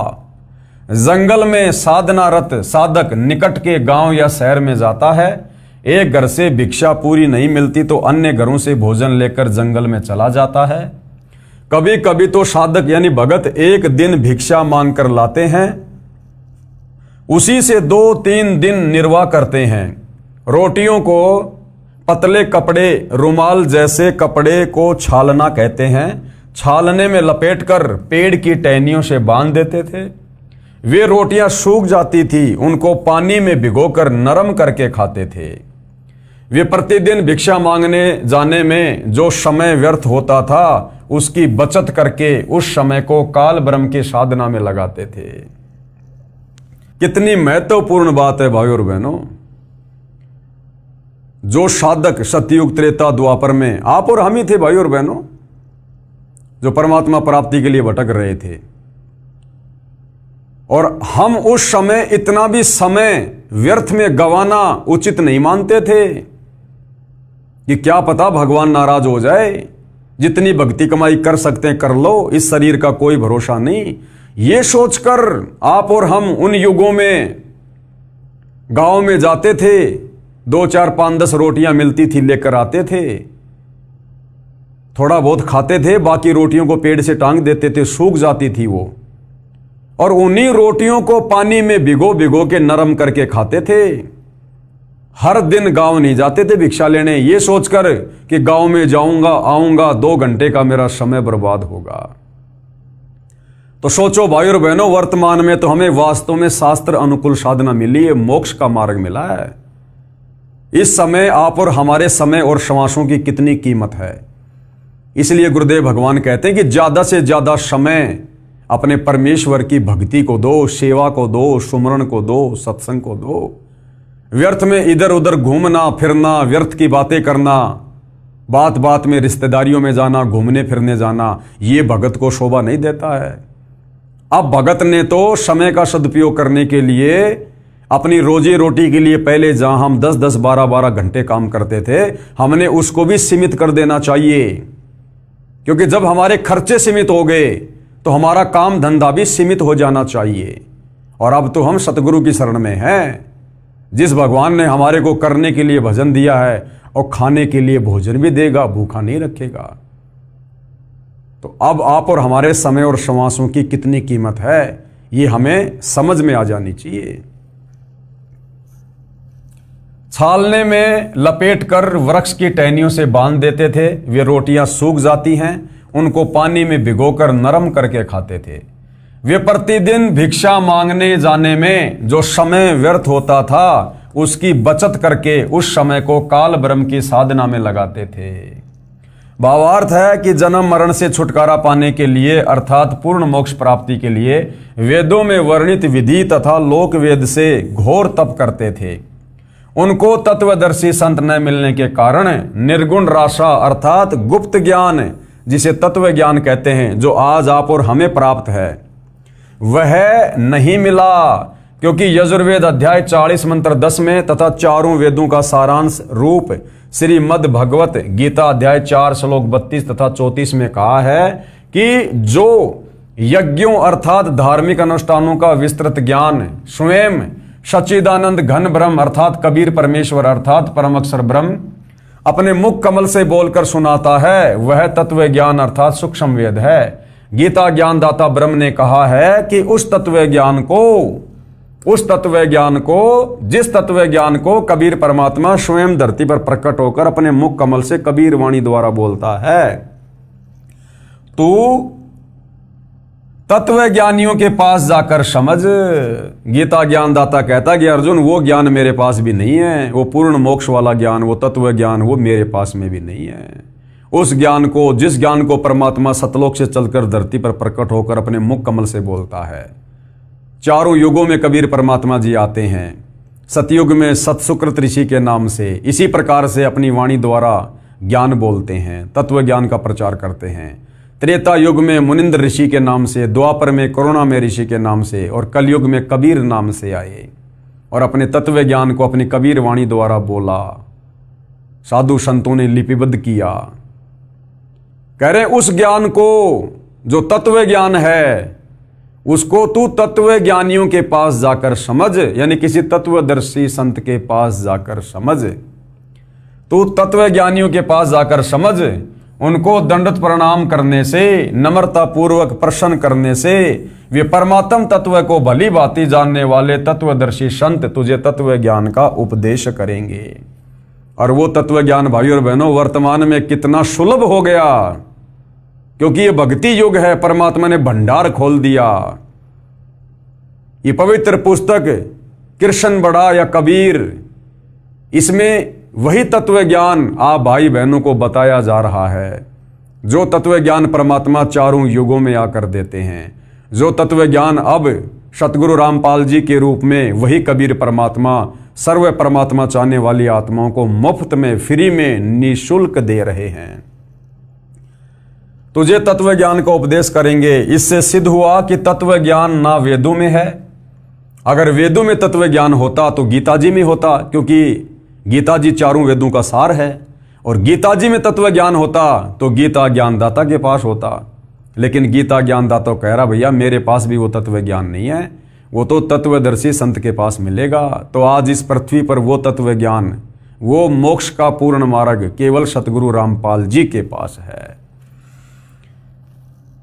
इससे सिद्ध हुआ कि तत्व ज्ञान ना तो वेदों में है और ना ही गीता में है। यदि होता तो एक अध्याय और बोल देता, कह देता कि तत्व ज्ञान उस अध्याय में पढ़ लो।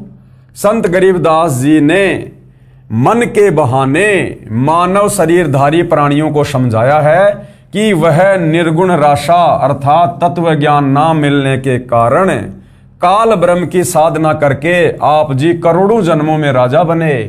कोटि जन्म तू राजा की न्या, मिटी न मन की आशा।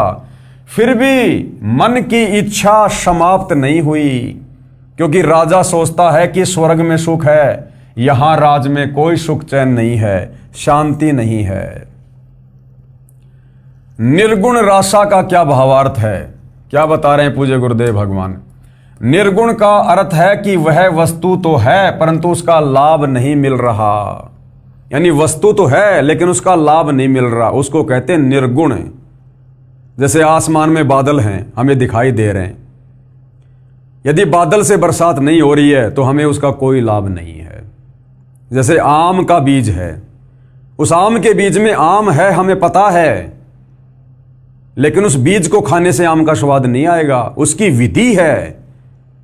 अर्थात इसी प्रकार भगवान सर्वत्र है, लेकिन भगवान को प्राप्त करने की, उसके लोक को प्राप्त करने की एक विधि, एक साधना है, वो तत्वदर्शी संत ही बताता है।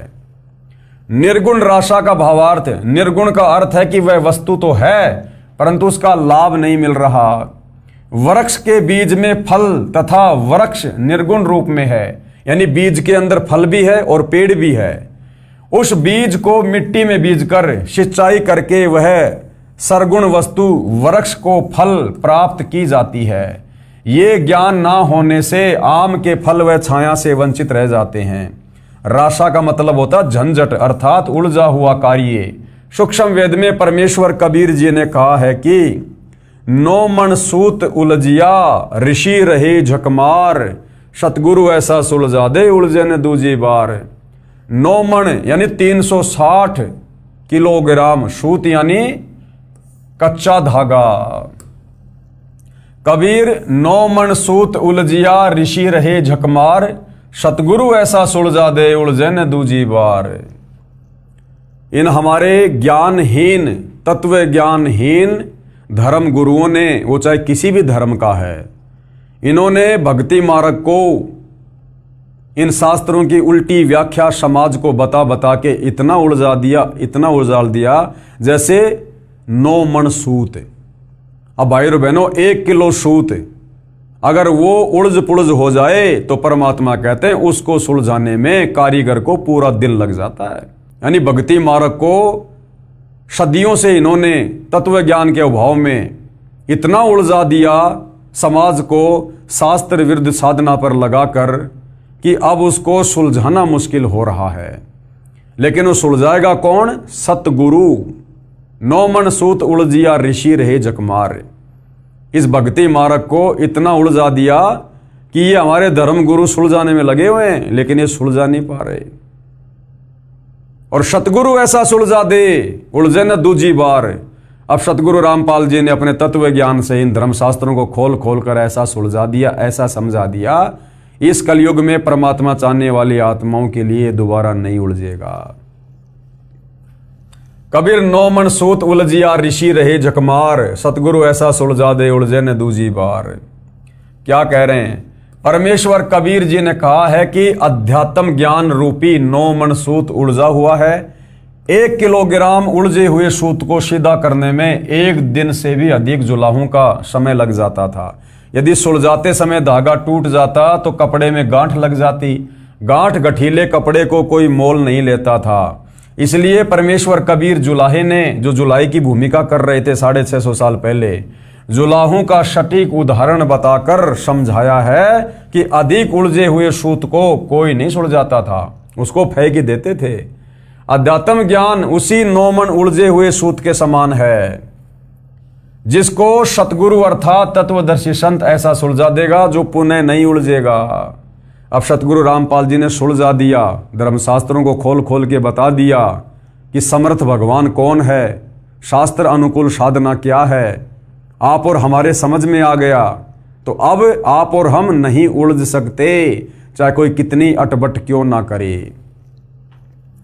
बिना सुलझे आध्यात्मिक ज्ञान के आधार से अर्थात लोकवेद के अनुसार साधना करके स्वर्ग नरक 84 लाख प्रकार के प्राणियों के जीवन, पृथ्वी पर किसी टुकड़े का राज्य, स्वर्ग का राज्य प्राप्त किया, फिर पुनः जन्म मरण के चक्कर में गिरकर कष्ट पर कष्ट उठाया, परंतु काल ब्रह्म की वेदों में वर्णित विधि अनुसार साधना करने से वह परम शांति तथा सनातन परम धाम प्राप्त नहीं हुआ, जो गीता अध्याय 18 श्लोक 62 में कहा है। और न ही परमेश्वर का वह परम पद प्राप्त हुआ जहां जाने के पश्चात साधक लौटकर संसार में कभी नहीं आते, जो गीता अध्याय 15 श्लोक 4 में कहा है। काल ब्रह्म की साधना से निम्न लाभ होता है। क्या होता है? वाणी संख्या 3। इंद्र कुबेर ईश की पदवी, ब्रह्मा वरुण धर्मराया, और विष्णुनाथ के पुर को जाकर बहुर अपूठा आया। यानी हमने मनुष्य जन्म में घोर साधना की, उस साधना के प्रतिफल में हम ऊपर के लोकों में चले गए, ब्रह्मा विष्णु महेश के हमने पद प्राप्त किए। लेकिन जैसे हमारी भक्ति कमाई नष्ट हुई, हमें वहां से धक्के दे दिया गया, हम पुनः वापस जन्म मरण में आए, लख 84 योनियों में गए, किंतु हमें वो मोक्ष मार्ग नहीं मिला। वो मोक्ष मार्ग मिलता है तत्वदर्शी संत की शरण में आने के बाद, जो आज हमें मिला है। सरलार्थ, काल ब्रह्म की साधना करके साधक इंद्र का पद भी प्राप्त करता है। इंद्र स्वर्ग के राजा का पद है। इसको देवराज अर्थात देवताओं का राजा तथा सुरपति भी कहते हैं। ये सिंचाई विभाग अर्थात वर्षा मंत्रालय भी अपने अधीन रखता है। अब यहां पर गुरुदेव भगवान कह रहे हैं कि मन में एक प्रश्न खड़ा होगा कि इंद्र की जो पदवी है वो कैसे प्राप्त होती है, इंद्र की पोस्ट आत्मा को कैसे प्राप्त होती है। तो क्या कह रहे हैं गुरुदेव? उत्तर, अधिक तप करने से या 100 मण 4000 किलोग्राम गाय या भैंस के घी का प्रयोग करके धर्म यज्ञ करने से एक धर्म यज्ञ संपन्न होती है। 100 मण देसी घी लगाकर जो यज्ञ की जाती है, अब जिसमें 100 मण देसी घी लगेगा, उसमें बाकी सामान आटा, मैदा, चीनी, ये और कितना सामान लगेगा। 100 मण देसी घी यानी 4000 किलोग्राम देसी घी से जो यज्ञ की जाती है, एक यज्ञ ऐसी 100 यज्ञ करनी पड़ती है, और एक भी यज्ञ खंडित नहीं होनी चाहिए। अगर आपने ऐसी 99 यज्ञ पूरी कर ली, इतना धन, इतनी सावधानी आपने बरती, और 100वीं यज्ञ यदि आपकी खंडित हो गई, कोई नियम मर्यादा में चूक हो गई, तो आपकी सारी यज्ञ खंडित मानी जाएगी, और आपने फिर से इंद्र की वो पदवी प्राप्त करने के लिए नए तरीके से 1 नंबर से आपने फिर से यज्ञ शुरू करना पड़ेगा। तब कहीं जाकर 100 यज्ञ संपूर्ण होने पर इंद्र की पोस्ट मिलती है। अधिक तप करने से या 100 मण यानी 4000 किलोग्राम गाय भैंस के घी का प्रयोग करके धर्म यज्ञ करने से एक धर्म यज्ञ संपन्न होती है। ऐसी 100 धर्म यज्ञ निर्विघ्न करने से इंद्र की पदवी साधक प्राप्त करता है। तप या यज्ञ के दौरान यज्ञ या तप की मर्यादा भंग हो जाती है तो नए सिरे से यज्ञ तथा तप करना पड़ता है। सफल होने पर ही इंद्र की पदवी प्राप्त होती है। इस प्रकार इंद्र की पदवी प्राप्त होती है। अब सोचो भाई और बहनों, सोचिए यदि हमें ये परमपिता परमेश्वर ना मिलते, गुरुदेव भगवान, और यदि हमें ये वास्तविक शास्त्र अनुकूल भक्ति ना देते, हम भला कैसे यहां से बाहर निकल सकते थे, कैसे हमारा मोक्ष हो सकता था। जब इस काल के लोक में और देवताओं के राजा इंद्र की पोस्ट प्राप्त करने के लिए इतनी कठिन साधना, ऐसा यज्ञ, और तब कहीं जाकर क्या मिलता है, इंद्र की पदवी, और इंद्र का पद भोगने के बाद फिर वो आत्मा गधा बनती है। तो सोचो भाई और बहनों, सतलोक जाने के लिए हमने क्या कुछ कुर्बानी देनी पड़ेगी। इस प्रकार की भक्ति करके तो हम लाख जन्म भी सतलोक नहीं जा सकते। इसलिए परमेश्वर ने आज हमें वो शास्त्र अनुकूल भक्ति मार्ग दिया है जिसमें थोड़ी सी भक्ति से यदि मर्यादा में रहकर की जाए, गुरु को परमात्मा मानकर, तो थोड़ी सी भक्ति से आप और हम ढेर सारे भक्ति के धनी बन जाते हैं।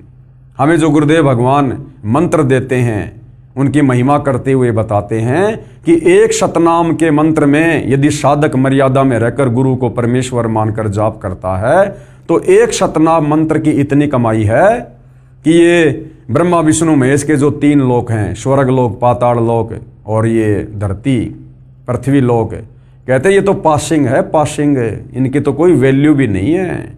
इतनी कमाई, इतने भक्ति धन के धनी हम एक शतनाम की विधिवत जो है जाप से हम इतने धनी हो जाते हैं। तो सोचो भाई और बहनों, हम युगों युगों से कितने खाली हो चुके हैं भक्ति धन से, जो आज इतना सुमरण करके, इतनी भक्ति करके भी हमें कुछ महसूस नहीं हो रहा है। हालांकि हम जो भक्ति कमाई कर रहे हैं वो सूक्ष्म है, ये वैसे दिखाई नहीं देगी। अगर दिखाई देने लग गई तो हम इसको बर्बाद करने में भी पीछे नहीं हटेंगे। तो परमेश्वर ने सूक्ष्म तरीके से इस भक्ति धन को जमा करना होता है। जिस प्रकार एक तो कोई व्यक्ति नोटों का थैला भरकर बैंक में जाता है पैसे जमा कराने, तो सबको पता होता है कि देखो इतने सारे नोट। और आजकल मोबाइल में क्या होता है, फोन पे, गूगल पे, पेटीएम, चाहे लाख रुपए डाल दो, पता ही नहीं चलता सेकंड में। तो इसी प्रकार से हम जो शास्त्र अनुकूल साधना गुरुदेव भगवान से लेकर कर रहे हैं, ये हमारी भक्ति कमाई हमें दिखाई नहीं दे रही, लेकिन ये सूक्ष्म रूप से जमा हो रही है उस भगत की जो भगत पूर्ण मर्यादा में रहकर गुरु को परमात्मा मानकर भक्ति कर रहा है। इस प्रकार इंद्र की पदवी प्राप्त होती है। फिर आगे एक सवाल मन में और उठेगा, इंद्र का शासन काल ये कितना है? जैसे प्रधानमंत्री का शासन काल है 5 साल, ऐसे ही देवताओं के राजा इंद्र का शासन काल जो है वो कितने समय का है? और मृत्यु उपरांत इंद्र के पद को छोड़कर प्राणी किस योनि को प्राप्त करता है? तो क्या कह रहे हैं गुरुदेव भगवान? उत्तर, इंद्र स्वर्ग के राजा के पद पर 72 चौकड़ी अर्थात 72 चतुर्युग तक बना रहता है। 72 चतुर्युग तक वो राज्य करता है। अब एक चतुर्युग में सतयुग, त्रेतायुग, द्वापर तथा कलयुग का समय होता है, जो 17,28,000 प्लस 12,96,000 प्लस 86,400 वर्ष प्लस 43,20,000 वर्ष, यानी एक जो चतुर्युग होता है, सतयुग, त्रेता, द्वापर और ये कलयुग, इन चारों युगों को मिलाकर कहते हैं एक चतुर्युग। और चारों युगों का समय कितना होता है? 43,20,000 वर्ष। इस प्रकार 72 चतुर्युग तक जो देवताओं का राजा है इंद्र, वो अपना राज्य करता है। सतयुग, त्रेतायुग, द्वापर युग और कलयुग का समय अर्थात 43,20,000 वर्ष का समय एक चतुर्युग में होता है। ऐसे बने 72 चतुर्युग तक वह साधक इंद्र के पद पर स्वर्ग के राजा का सुख भोगता है। एक कल्प अर्थात ब्रह्मा जी के एक दिन में जो 1008 चतुर्युग का होता है, 14 आत्मा यानी 14 भगत इंद्र के पद पर रहकर अपना किया हुआ पुण्य कर्म भोगते हैं। यानी श्री ब्रह्मा जी का जो एक दिन है वो 1008 चतुर्युग का होता है। 1008 चतुर्युग का ब्रह्मा का केवल दिन होता है और इतनी रात्रि। तो भाइयों और बहनों, यहां पर क्या कहा जा रहा है कि ब्रह्मा जी के एक दिन में 14 जीव इंद्र के पद पर रहकर, यानी इतना लंबा शासन काल पूरा करके और मृत्यु को प्राप्त हो जाते हैं। तो सोचो ब्रह्मा जी की कितनी उम्र होगी, और ब्रह्मा जी से 7 गुना ज्यादा विष्णु जी की, और विष्णु जी से 7 गुना ज्यादा शंकर जी का जीवन है। उसके बाद भी भाइयों और बहनों इनकी जन्म और मृत्यु होती है, और असंख्यों बार हो चुकी है, असंख्यों बार। और जब ऐसे ऐसे 70,000 शिव जी मर जाते हैं, उसके बाद एक ब्रह्मांड में रहने वाला ये सदाशिव, ये काल मरता है। और जब ये काल मरता है तो अक्षर पुरुष का एक युग होता है, और ऐसे ऐसे 1000 युग का दिन और 1000 युग की रात्रि अक्षर पुरुष की है। ऐसे ऐसे 30 दिन का एक महीना, 12 महीने का एक साल, और ऐसे ऐसे 100 साल की उम्र अक्षर पुरुष की। और कहते हैं एती उम्र बुलंद मरेगा अंतरे, और अक्षर पुरुष भी असंख्यों बार मर चुका है। तब से भाइयों और बहनों आप और हम यहां इसी काल के लोक में कष्ट उठा रहे हैं। ये विचार करने की बात है। जरा सी गलती करी थी हमने, परमात्मा के विधान को तोड़ा था। जब काल तप कर रहा था तो हमने अपने परमपिता परमात्मा से आस्था हटा के, यानी उनकी भक्ति से मन हटा के कर रहे थे, लेकिन ऊपरले मन से। लेकिन हम विशेष कशक के साथ में इस काल को चाहने लगे जब यह तप कर रहा था, इसके झांसे में आ गए। और बीच बीच में हमें परमेश्वर जी ने, कबीर जी ने, गुरुदेव भगवान ने बहुत समझाया, आकाशवाणी की कि बच्चों इस नादान की नादानी को मत देखो, ये अपना कर्म फोड़ रहा है, तुम्हें सारे सुख प्राप्त हैं, क्यों इसके चक्कर में पड़ रहे हो, दुखी हो जाओगे। हम ऊपर से तो सावधान हो जाते कि ठीक है पिताजी अब की बार नहीं करेंगे, लेकिन फिर हमारे मन में उसके प्रति वही चाहत है। यानी परमात्मा से आस्था हटाकर हमने एक जीव के ऊपर आस्था लगाई, हमने अपने परमात्मा के वचन को तोड़ा, और उसकी हमने कितनी सख्त और कितनी लंबी सजा पाई। आज भी हम जेल में ही हैं, सतलोक नहीं गए अभी भी हम जेल में ही हैं। तो सोचो भाइयों और बहनों, आज स्वयं वो कबीर परमात्मा फिर से आप और हम पर दया करके इस पृथ्वी पर प्रकट है सतगुरु रामपाल जी के रूप में। और आज फिर से उन्होंने हमें भक्ति दे दी जो भक्ति हम सतलोक में करते थे, और आज हमें फिर से वही मर्यादा दे दी जो मर्यादा सतलोक में थी। आज यदि हमने फिर से उनके किसी भी वचन को तोड़ दिया, किसी भी मर्यादा को तोड़ दिया, तो सोचो भाइयों और बहनों फिर हमारे साथ में क्या बनेगी। ये दूसरा मौका दिया परमात्मा ने, और कहते हैं जीवन में 2 मौके और 1 बाल पर 2 छक्के ये किसी भाग्यवान को मिलते हैं। तो ये आप और हमारा दूसरा और अंतिम मौका है। अगर ये मौका चूक गए तो सोचो फिर हम और कितने लंबे समय के लिए यहां पर जन्म और मरण का कष्ट भोगेंगे। तो ये विचारणीय विषय है भाइयों और बहनों। और इंद्र के उस पद को भोगकर वो प्राणी गधे का जीवन प्राप्त करता है। यानी इंद्र का पद भोगकर फिर वो आत्मा क्या बनता है, 184 योनि में सीधा गधे की योनि प्राप्त करता है। तो भाड़ में जाए ऐसा सुख जिस सुख को भोगने के बाद गधा बनना पड़े। वो 72 चतुर्युगी इंद्र का सुख एक गधे के जीवन में काल निकाल देता है। अब भाइयों और बहनों, इस संवाद को, इस सत्य कथा को जो अभी अभी आपको सतगुरु रामपाल जी ने मौखिक बताई कि देवताओं के राजा इंद्र का पद प्राप्त करने के लिए साधक को कितना कठिन तप करना पड़ता है, या फिर 100 मण देसी घी की 100 यज्ञ करनी पड़ती हैं, तब जाकर इंद्र की पोस्ट मिलती है। और इंद्र की पोस्ट प्राप्त करके वो 72 चतुर्युगी यानी इतने समय वो वहां पर शासन काल करता है, 72 चतुर्युग तक। और जब उसका शासनकाल समाप्त हो जाता है उसके बाद वो सीधा लक 84 योनि में गधे की योनि से अपना नया जीवन शुरू करता है। अब ये सत्य कथा है, अमर कथा है। मामला चल रहा है जनता की अदालत में, और अदालत में कोई भी बात जो होती है वो परमाणु के साथ में रखी जाती है, सबूतों के साथ में। तो अब कबीर जी के वकील सतगुरु रामपाल जी कबीर जी को समर्थ परमात्मा साबित करते हुए, उनकी भक्ति को सर्वश्रेष्ठ भक्ति साबित करते हुए, और श्री कृष्ण जी अर्थात विष्णु जी की भक्ति को शास्त्र विरुद्ध साधना घोषित करते हुए जनता की अदालत में, जनता के सामने अब जो प्रमाण पेश करेंगे वो है हमारे हिंदू धर्म का शास्त्र मार्कंडे पुराण। ये कथा जो कि त्यों मार्कंडे पुराण में लिखी हुई है, जो हिंदू धर्म को शिरोधार्य है। उसके बाद हमने मानना पड़ेगा कि इस काल के लोक में हम किस प्रकार से इंद्र की पदवी प्राप्त करके भी, ब्रह्मा विष्णु महेश की पदवी प्राप्त करके भी, आज तो हम ये सोच रहे हैं यदि हम श्री ब्रह्मा विष्णु महेश की भक्ति कर लेंगे तो हमारी मुक्ति हो जाएगी, मोक्ष हो जाएगा। और गुरुदेव भगवान साबित करेंगे कि इंद्र की पोस्ट प्राप्त करके भी, देव पद प्राप्त करके भी इस काल के विधान अनुसार हम फिर वापस लक 84 योनि में जाते हैं, गधे कुत्ते सुअर बनते हैं, कर्म भोगते हैं।